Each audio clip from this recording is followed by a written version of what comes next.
Welcome back to the channel. Today I'm going to walk you through how to get your first pull-up or how to increase the number of pull-ups you can do. So if you've gotten one but you just can't seem to get more, I can help you figure out how to do that. I'm going to walk you through exactly what good form looks like, some cues that can help you to get stronger at this exercise. I'm going to show you some progressions you can use to get your first one or increase the number that you can do, and talk about some programming details that are going to help you increase the number of pull-ups you can do. So first, let's start with a little bit of terminology. I'm saying pull-ups. I'm also going to be talking about chin-ups. What I'm going to show you today is going to be a chin-up. It applies the same whether you're doing the chin-up variation or the pull-up variation. So what is the difference? It's about your grip.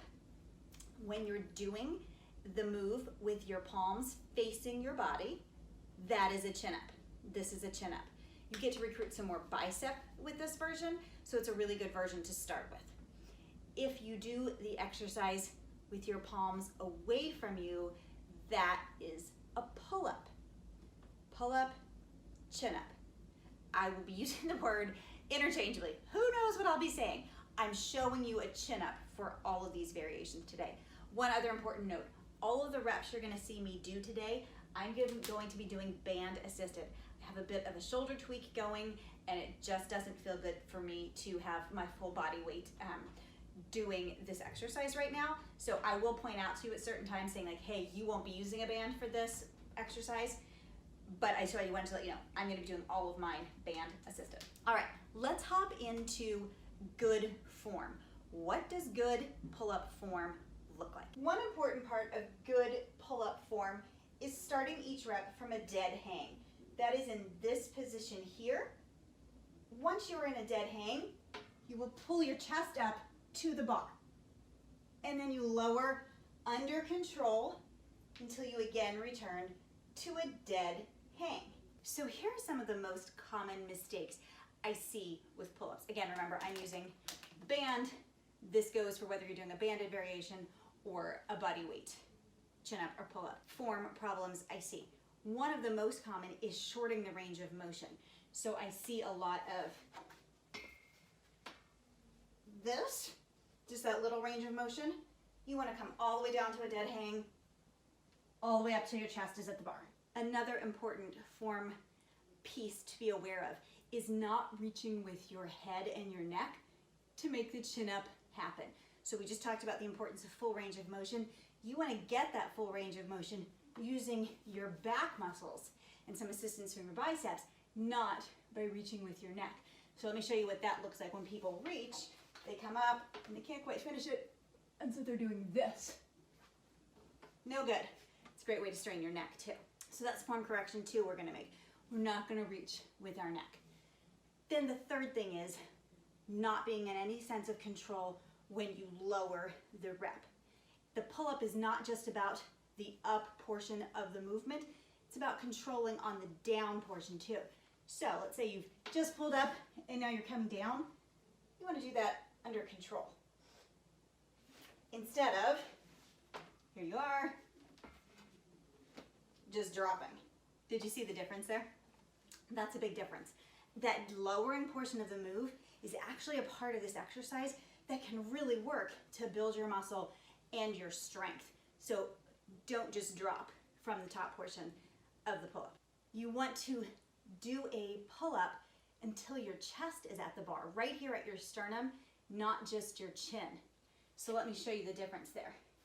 So you want to not come up just to here. You want to come up till your sternum is at the bar. Now let's talk about a couple of cues that I have learned over the years that have really helped my clients as they want to get stronger at their pull-ups. The first one is to create full body tension. You don't want to be all loosey-goosey hanging up here. You want to think about your entire body being tight. The position you're going to be in is a hollow body hold position. And I'm going to actually show you that exercise a little bit later. But when you're up here at the bar, I want you to think about bracing your abs, like someone is going to punch you. Look really hard, brace your abs, squeeze your glutes very hard. So at the start of this move, you're not just hanging in a dead hang, just all loose. Here, Squeeze your glutes hard, brace your abs hard. Full body tension. The next two cues I learned from Lauren and Jason Pack from Achieve Fitness Boston. They totally changed how I thought about doing the chin up, the pull up, and how I teach it. Two really important cues. One is to drive your elbows to the ground. So when you're pulling up, don't think about I'm pulling. Instead think I'm driving my elbows through the ground. It's a lot like when you're doing a deadlift. Instead of thinking of I'm pulling the weight up, you think of I'm shoving the floor away or I'm spreading the floor apart. Instead of pulling up, it's the same thing. Instead of thinking of pulling my body up right now, I'm going to think about driving my elbows to the ground. Really, really powerful cue. The second cue I learned from Jason and Lauren is about where to look. Look straight ahead. When you look up at the bar, and often we're looking up at the bar because that's where we want to go, right? Our body tends to come out away from the bar. The most efficient path is going to be straight up and down, and we create less of that straight up and down as we're looking up at the bar. So watch. Here I am, I'm going to look straight ahead, straight up. Now watch this time. I'm looking up at the bar. See how I'm coming out? So look straight ahead instead of looking up at the bar. I'm going to show you a hollow body hold position. I'm going to show you a standard hollow body hold and then a long lever hollow body hold. These are positions that you're going to practice. It's a core exercise. You're going to work on getting your core strong, and it's going to be the position you're going to be in to start your pull-ups. Specifically, the long lever hollow body hold is the position you're in when you start a pull-up. So here's what the first variation looks like. You're on the ground. You lift your heels up. I'm going to move back so you can see my full body. You lift your heels up. Here, you have to keep your lower back on the ground. It's no good if you create space here. See where I'm putting my hand under? If there's an arch in your back there, that's no good. You want to tuck your tailbone under. Squeeze your abs hard. Squeeze your glutes hard. And extend here. Your shoulders are up off the ground. This is a hollow body hold position. Hold that for time. You can start at 12 seconds, 10 to 12 seconds, go up to 20 seconds. Work on that. If this is too hard, you can modify it. The higher up your legs are, the easier it is. So you can start here. Lower back has to stay on the floor and then come down. If even up here is too hard, you can bend one leg and practice there. And then eventually get both legs and work on bringing them closer to the floor. Once you can do this exercise for about 20 seconds, you're going to add your arms to come into a long lever hollow body hold. So watch what that looks like. Same position as far as lower back on the ground. To get into that position, remember, you tuck your tailbone under, squeeze your glutes, brace your abs. Legs are extended, and then take your arms and extend them over your head. Hold that position 12 to 20 seconds. That is going to be the position you then take and hang from the bar in to start your pull-up. So now that you've practiced doing that long lever hollow body hold on the floor, you're going to take that position, bring it over to the pull-up bar, and practice just hanging here. So again, I'm doing this with the band assistance. You will not for this. Once you have gotten that long lever hollow body hold position down, you'll come to the bar, you'll hang in a dead hang in that position. And you'll just practice hanging here for time. So dead hangs for time. Squeeze your glutes, brace your abs, and hang. That'll help you practice your core strength for the starting position of the chin up. Well, it's not even just the starting position, it's the entire time you want to stay in that position. It also is going to help your grip strength. So, long lever hollow body holds, dead hangs. The next variation I'm going to have you try is a slow negative or slow eccentric. So what that means is you're just going to work the down part. You're not going to work the up part for this exercise. You can do these band assisted. I'm doing them band assisted now. You can also do them not band assisted. So I want you to give them a go without the band assistance. First thing you're going to do is get up to the bar. So your sternum is at the bar under control. You can jump to get up here.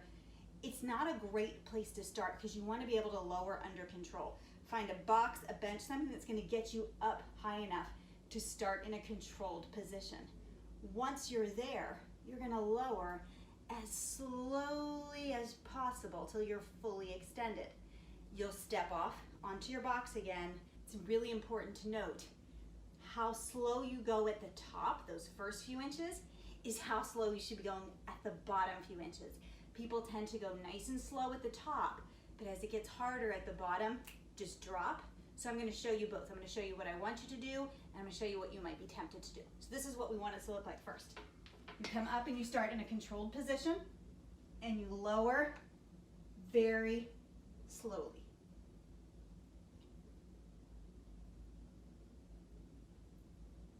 Watch these last few inches. I'm gonna keep lowering at that same slow rate till I'm fully extended. What you might be tempted to do, or just do without even consciously being aware of it, you will be aware of it now. You might start here and start nice and slowly.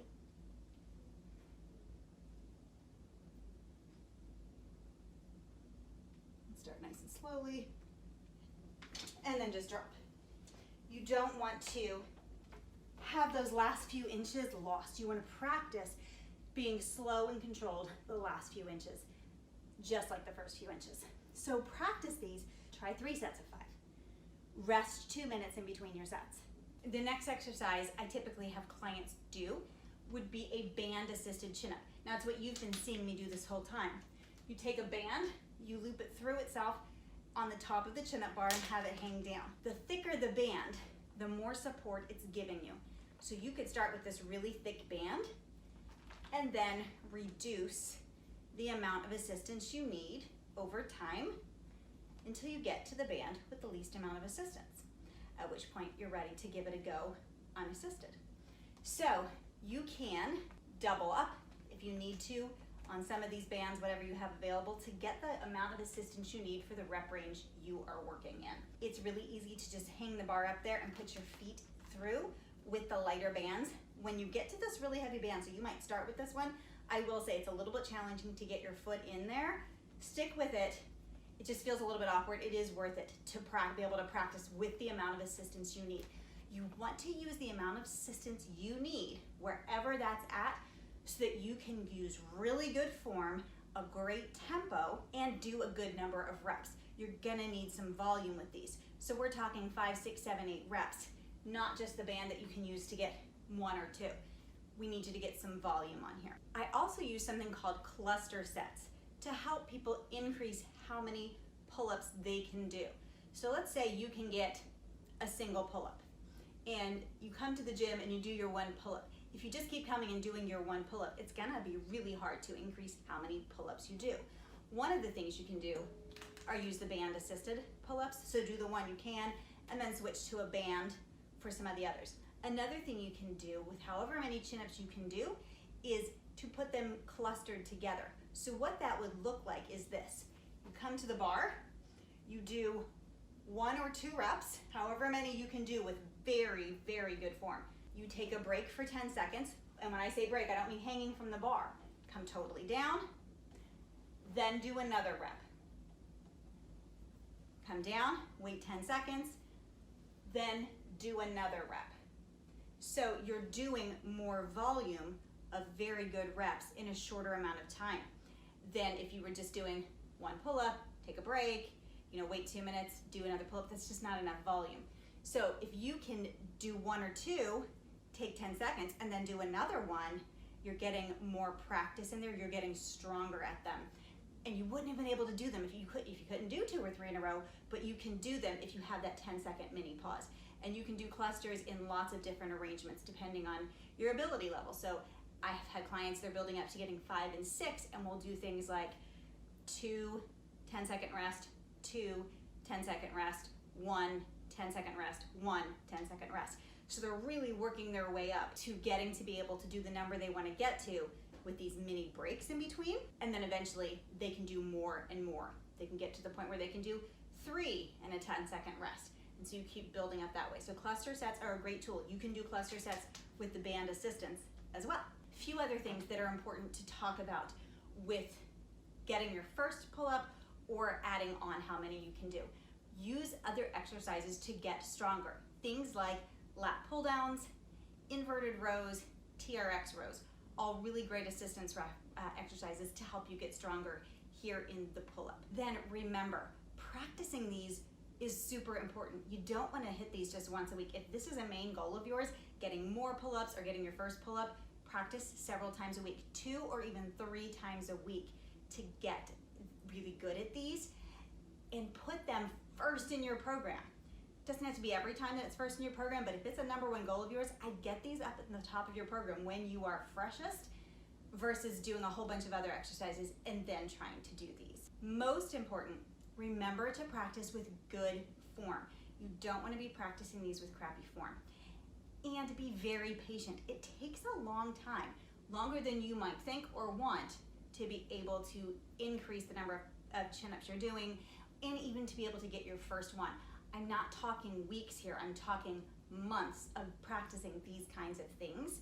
That's what I've typically seen with my clients that it takes. You can do it. You can 100% do it. Put in the work, practice patiently with really good form. I hope this has helped. Hit me up with questions anytime. I'd be happy to take a look at your form videos and give you some feedback on how you're doing. If this was useful for you, hit subscribe, and I will be back here doing other exercise tutorials just like this.